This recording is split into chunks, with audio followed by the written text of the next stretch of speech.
Ali İmran suresi 183. ayet oxuyuruq. Qul, yəni ey Muhammed sallallahu aleyhi və aleyhi və səlləm, Yahudilərə de, qad ca'akum rusulun min qabli, yəni sizə məndən öncə də elçilər gəlmişdi. Sizə, yəni kimlərə? Yahudilərin atalarına. Bil bəyinəti, aydın və kifayət edici dəlillərlə gəlmişlər və bu dəlillər onların doğruluğuna və risalətinə dəlalət edirdi. Və billəzi qultum, və dediyiniz şeylə, yəni dediyiniz qurbanlıqla gəlmişlər. Məqsəd Zəkəriyyə, Yəhyə və onların bütün peyğəmbərləridir. Fəlimə qatəltumuhum, bəs nə üçün onları öldürdünüz? Halbuki əllərində sizin istədiyiniz dəlil vardı. İn kuntum sadiqin, əgər doğru deyirsinizsə. Sual yaranır. Nə üçün Həzrət Məhəmmədin sallallahu aleyhi və aleyhi və səlləm dövründəki Yahudilərə deyilir ki, bəs nə üçün siz Allahın elçilərini öldürdünüz? Axı aradan bu qədər fasilə keçib, axı 7-ci əsrdəki Yahudilərlə eramızdan öncəki Yahudilər arasında fərq vardı və yeni nəsil peyğəmbərləri şəxsən öldürməmişdilər. Burada nə demək istənilir? Məlumdur ki, peyğəmbərin dövründəki Yahudilər öncəki peyğəmbərləri öldürməmişdilər.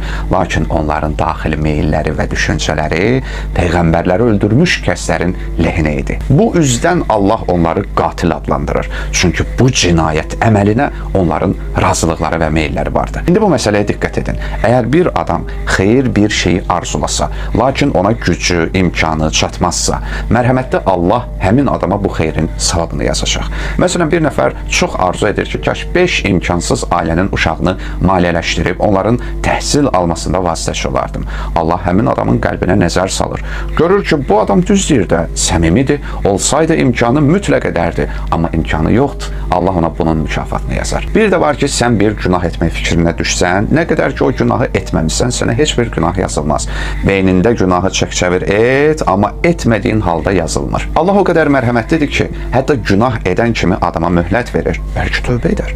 Hətta o qədər mərhəmətlidir ki, yaxşılıqlar pislikləri silər. Lakin bir şey var ki, onu əməl etməsən, sadəcə qəlbində razılıq etsən, öl, əccəb oldu, zor elədilər desən belə, bu sənə günah kimi yazılmasına bəs edər. Bəli, yazılır, sən onu artıq etmiş sayılırsın. Necə ki, atalarının əməllərinə razı olan Yahudilər də atalarının sırasına qatılmış oldular. Hədisdə deyir, əgər bir nəfər məşriqdə öldürülərsə, məğribdə olan bir nəfər onun öldürülməsinə razı olarsa, Allah dərgahında qətlə razı qalan kəs qatil ilə şərik hesab edilir. Ziyarət Aşurada bir yer var, orada oxuyuruq. Lənət olsun o topluma ki, bunu eşitdi və buna razı qaldı.